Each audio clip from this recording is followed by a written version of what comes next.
You see, I have for because of Ayurvedic reasons, I have had cow's urine every day. I drank, so this was okay. Like ये सहन करती हैं और जैसे ही हम यहाँ से इनको ऐसे हाथ प्रतिदिन अगर घुमाते हैं तो बीपी हमारा कंट्रोल हो जाता है। आपको मालूम है? गाय पे हाथ डालने से बीपी कंट्रोल? नहीं नहीं नहीं नहीं नहीं, गाय के इस पे ऐसे हाथ घुमाएंगे तो अपने को सुख अनुभव होगा, उन्हें भी सुख लगेगा। लेकिन जब ऐसे हाथ घुमाते हैं उन्हें थोड़ी सी तकलीफ होती है, लेकिन वो सहन करती हैं। पर जैसे हम इनके ऊपर ऐसे हाथ घुमाते हैं, उल्टे क्रम में हाथ घुमाते हैं तो हमारा बीपी ठीक होता है। ये अमृत है, ये साइंटिफिक है। साइंटिफिक है कि हाँ, गाय पे ऐसे हाथ करने से बिल्कुल बीपी उल्टी तरफ ऐसे हाथ घुमाएंगे तो बीपी अपना ठीक हो जाता है। और गौशाला में सबसे अच्छी साधना होती है, तपस्या होती है। गलत कह रही हूँ क्या? गौमूत्र जो है, मैं कैंसर की पेशेंट, मैंने गौमूत्र से और पंचगव्य से बनी औषधियों से अपने को ठीक किया, अपना कैंसर ठीक किया है। आप कह रही हैं कि गौमूत्र खाने से आपका कैंसर चला गया? हाँ, गौमूत्र और पंचगव्य से बनी औषधि। पंचगव्य का अर्थ है गाय, गौघृत, गौदुग्ध और गौमूत्र, गोबर और दही, ऐसे 5 चीजों को मिलाकर के हम गौ पंचगव्य बनाते हैं। अब डॉक्टर लोग कहेंगे कि ये कैसी बातें कर रही है साली? ये मैं प्रत्यक्ष प्रमाण हूँ इसका भी। तो आप कहते हैं पूछिए, ऐसे थोड़ी होता है। कैंसर के आपका कैंसर गौमूत्र वगैरह खाने से पीने से ठीक हुआ? मैन और सुप्रीम कोर्ट के पूर्व जस्टिस मार्कंडे काटजू ने एक बार फिर लेकर एक विवादित बयान दिया, जिसमें उन्होंने कहा कि मैं गाय को माता नहीं मानता, मैं बीफ खाता हूं। आप गाय को माता मानते हैं? बताइए, सोचिए, कोई जानवर किसी इंसान की माता हो सकती है? जरा दिमाग है आपको कि गोबर भरा हुआ है आप में, मगर पगलेटी भरी हुई है, माता माता माता, पागलों जैसे चिल्ला रहे हैं और पकड़। मैंने तो देखिए साफ साफ कह दिया, मैं साइंटिफिक आदमी हूँ, मैं गाय को माता नहीं मानता हूँ। जैसे घोड़ा है या कुत्ता है वैसे गाय है, एक जानवर है। और दुनिया खाती है गाय बीफ, अमेरिका खाती है, यूरोप खाती है, अफ्रीका खाते हैं, चाइना, रशिया, ऑस्ट्रेलिया, इवन ये अफगानिस्तान, पाकिस्तान, थाईलैंड, हमारे हिंदुस्तान में भी। अभी मैं केरल होके आया हूँ तो मैंने वहाँ बीफ खाया। क्या कोई बुरी चीज़ नहीं है? दुनिया खाती है। आप वो सब बुरे लोग हैं, आप ही साधु संत हैं। हद कर दी पागलपन की। वो कहते हैं कि साहब गाय माता है क्योंकि वो दूध देती है पीने को, तो भाई बकरी भी देती है दूध पीने को, भैंस भी देती है, वो ऊँट का भी पीते हैं लोग दूध, तिब्बत में याक का पीते हैं, वो सब देवी देवता हैं। पागलपन की बातें, बेवकूफ़ी की बातें। अब तुम गधे हो तो बने रहो गधा, मैं गधे का इलाज नहीं मेरे पास। गाय को माता मानना और पूजा करना निहायत बेवकूफ़ी की बात है। गाय एक जानवर है, जैसे घोड़ा और कुत्ता होता है वैसे, उससे ज़्यादा मैं नहीं मानता हूँ। मैंने सवाल किया, वो कहते हैं कि वो मुझे दुबई से जानते हैं माशाल्लाह, और कई सालों से मेरे तकरीर सुन रहे, और वो कहते हैं कि उनके तजुर्बे के हिसाब से वो समझते हैं कि मुसलमान अच्छे लोग हैं, सच बोलते हैं, झूठ नहीं बोलते, किसी का पैसा नहीं खाते। लेकिन एक उनको मुसलमानों के बारे में एक चीज़ जो खटकती है कि मुसलमान गाय का गोश्त क्यों खाते, वो उनका सवाल है। मैं पहले बोलना चाहता हूँ भाई साहब आनंद जी कि एक मुसलमान अच्छा मुसलमान रह सकता है 100% शाकाहारी होने के बाद भी। A Muslim can be a good Muslim even by being a pure vegetarian. शुद्ध शाकाहारी होने के बाद भी एक मुसलमान 100% अच्छा मुसलमान रह सकता है। लेकिन क्योंकि अल्लाह सुब्हानहू व तआला, हमारा रब, हमारा खालिक, कुरान मजीद में अल्लाह ताला फरमाते हैं, सूरह माइदा में सूरह नंबर 5 आयत नंबर 1 में अल्लाह ताला फरमाते कि आप उन 4 पायों जानवरों का गोश्त खा सकते हैं जिनकी हमने इजाजत दी है। अल्लाह ताला फरमाते सूरह नहल में सूरह नंबर 16 आयत नंबर 5 में कि आप कैटल का गोश्त खा सकते हैं। कुरान में जिक्र आता है सूरह मोमिनून में सूरह नंबर 23 आयत नंबर 21 में कि आप कैटल में से आपको मिलता है दूध, उनमें से मिलती है आपको गर्मी, और आप इनका गोश्त खा सकते हैं। तो जब अल्लाह सुब्हानहू व तआला, हमारा खालिक, हमारा मालिक कहता है कि आप गोश्त खा सकते, तो क्यों हमें नहीं खाना चाहिए? मैं आपको कोशिश करूंगा बताने के लिए कि आज की साइंस ये कहती है कि हमारे जिस्म में हमको प्रोटीन की जरूरत है, कम से कम 23 अमीनो एसिड की जरूरत है। यही 23 में से 8 अमीनो एसिड हमारे जिस्म में नहीं बनते। उसके लिए फर्ज है कि ये हमारे खाने में हमें ये अमीनो एसिड मिलना चाहिए। कोई भी शाकाहारी, कोई भी भाजी पाला नहीं है जिसमें आटों के आटो अमीनो एसिड मौजूद है। फ्लैश में, गोश्त में आटो अमीनो एसिड मौजूद है।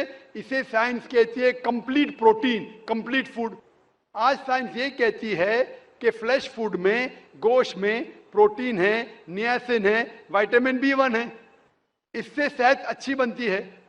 और आज आप देखेंगे जो जानवर जो शाकाहारी होते हैं, जो सिर्फ भाजी पाला खाते हैं, भेड़, बकरी, गाय, आप देखेंगे इन जानवरों के दांत इनके चपटे हैं, उनके पास हर्बीवोरस सेट ऑफ टीथ है। ये सिर्फ भाजी पाला खाते, गोश्त खा ही नहीं सकते।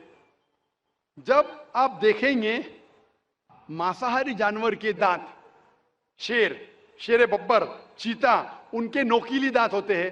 ये सिर्फ गोश्त खाते हैं, भाजी पाला खा ही नहीं सकते। जब आप अपने दांत आईने में देखेंगे तो भगवान ने, ईश्वर ने, हमारे खालिक ने हमें दोनों दांत दिया है, चपटे दांत भी दिया है और नोकीले दांत भी दिया है। अगर हमारा ईश्वर चाहता था कि हम सिर्फ भाजी पाला खाए तो ये नोकीले दांत क्यों दिया? गोश्त खाने के लिए। आज की साइंस कहती है कि जो डाइजेस्टिव सिस्टम है हर्बीवोरस एनिमल का, गाय, भेड़, बकरी के, वो सिर्फ भाजी पाला डाइजेस्ट कर सकते, गोश्त को डाइजेस्ट कर ही नहीं सकते।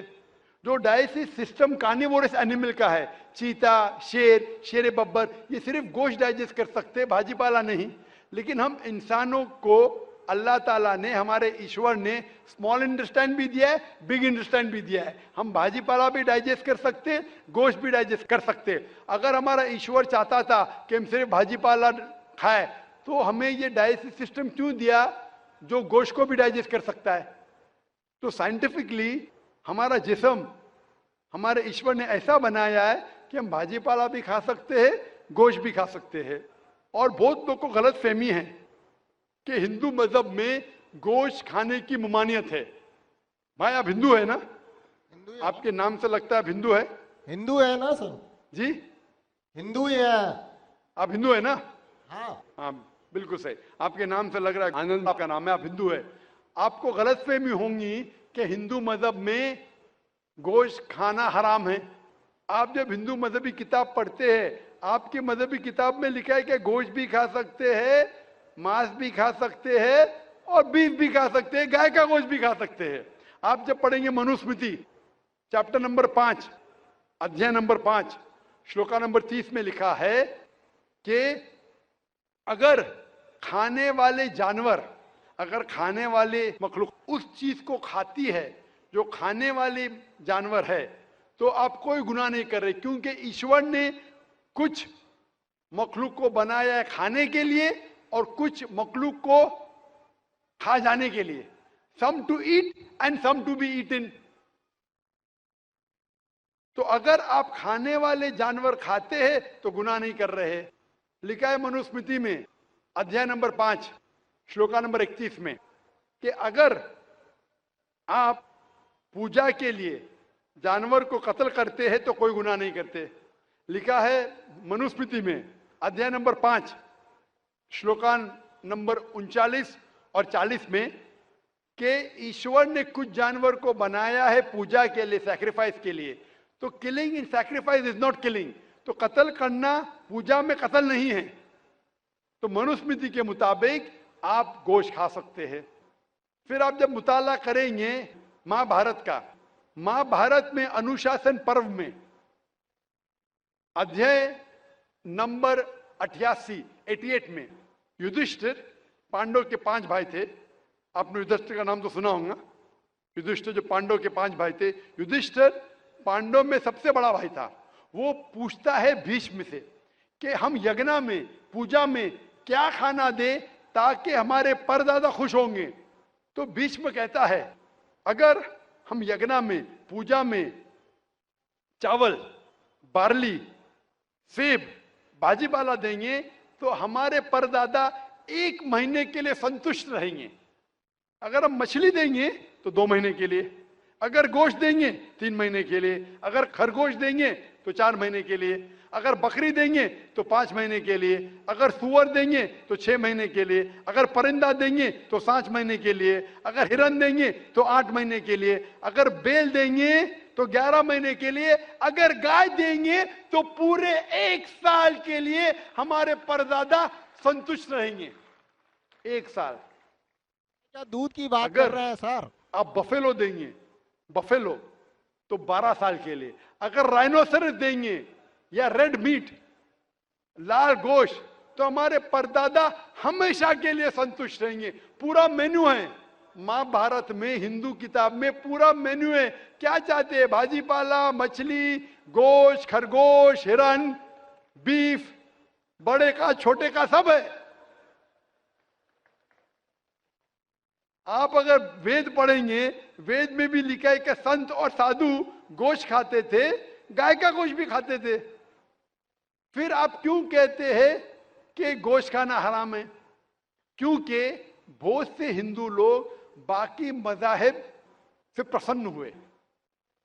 मजहब से प्रसन्न होने के बाद कुछ मजहब मानते अहिंसा में, और वो समझते हैं कि जानवर को कत्ल करना गुनाह है। क्यों? क्योंकि जानवर में जान है, बाजी पाला में जान नहीं है, पेड़ पौधों में जान नहीं, इसलिए बाजी पाला खाना गलत नहीं है, लेकिन जानवर खाना गलत है। आज साइंस तरक्की कर चुका है और हम जानते हैं कि पेड़ पौधों में भी जान है, तो उनकी लॉजिक जरा बदल गई। हाँ जाकिर भाई, हम जानते हैं पेड़ पौधों में जान है, लेकिन पेड़ पौधे, उनको दर्द का एहसास नहीं है, उन्हें दर्द नहीं होता। पेड़ पौधों को दर्द नहीं होता है और जानवर को दर्द होता है, इसीलिए जानवर खाना बड़ा गुनाह है, पेड़ पौधे खाना कम गुनाह है। आज साइंस फिर से तरक्की कर चुका है। तरक्की करने के बाद साइंस ये कहती है कि पेड़ पौधों को भी दर्द होता है, लेकिन उनकी दर्द की आवाज आपको सुनाई नहीं देती। हम इंसान सिर्फ 20 साइकिल्स और 20,000 साइकिल्स के दरमियान फ्रीक्वेंसी में सुन सकते, इसके नीचे, इसके ऊपर नहीं सुन सकते। वो चीखते हैं लेकिन हमें उनकी आवाज सुनाई नहीं देती। तो एक शख्स ने मुझसे सबसे ज्यादा बहस किया और कहा कि जाकिर भाई, मैं मानता हूं कि पेड़ पौधों में जान है, पेड़ पौधे को दर्द होता है, लेकिन पेड़ पौधों में सिर्फ 2 या 3 सेंसेस है, जानवरों में 5 सेंसेस है, इसलिए जानवर का कत्ल करना बड़ा गुनाह है।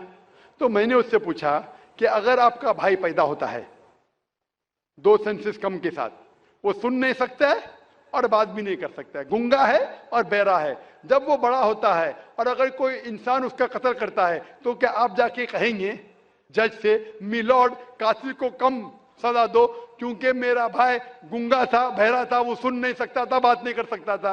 आप तो कहेंगे कातिल को डबल पनिशमेंट दो, मेरा भाई तो मासूम था, ना सुन सकता था ना बात कर सकता था।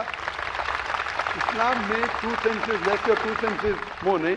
इस्लाम में अल्लाह ताला फरमाते सूरह बकरा में सूरह नंबर 2 आयत नंबर 168 में, 168 में, eat of the good things which Allah has provided you. जो अच्छी चीज आपको आपके अल्लाह ने दी है उसको आप खा सकते हैं। तो आप अगर मुताला करेंगे मजहबी किताबों का और साइंस का, गोश्त खाना कोई गलत नहीं है। और मुझे खुसूसन कोई गिला शिकवा नहीं अगर गैर मुस्लिम, अगर हिंदू गोश्त नहीं खाते, मुझे कोई गिला शिकवा नहीं, क्योंकि अगर सब हिंदुस्तानी गोश्त खाने लगेंगे तो हिंदुस्तान में गोश्त का भाव बढ़ जाएगा। आज महंगाई का जमाना है, पेट्रोल का भाव बढ़ रहा है, सब हिंदुस्तानी गोश्त खाने लगेंगे तो गोश्त का भाव भी बढ़ जाएगा। तो मुझे कोई गिला शिकवा नहीं आप अगर गोश्त नहीं खाते, लेकिन अगर आप ये कहेंगे कि गोश्त खाना गलत है तो आपको आपकी मजहबी किताबों के बारे में नहीं पता है और साइंस का भी नहीं पता है। अगर आप कहेंगे किसी की जान नहीं लेना चाहिए तो आप 2 मिनट भी जी नहीं सकते। हम जो सांस ले रहे हैं ये जर्म्स है, जर्म्स में भी जान है, आप सांस लेने से उनका कत्ल कर रहे तो आप जी नहीं सकेंगे। इस्लाम में यह है कि जो चीज की इजाजत है वो आप खा सकते, जो हराम है उसको नहीं खाना चाहिए।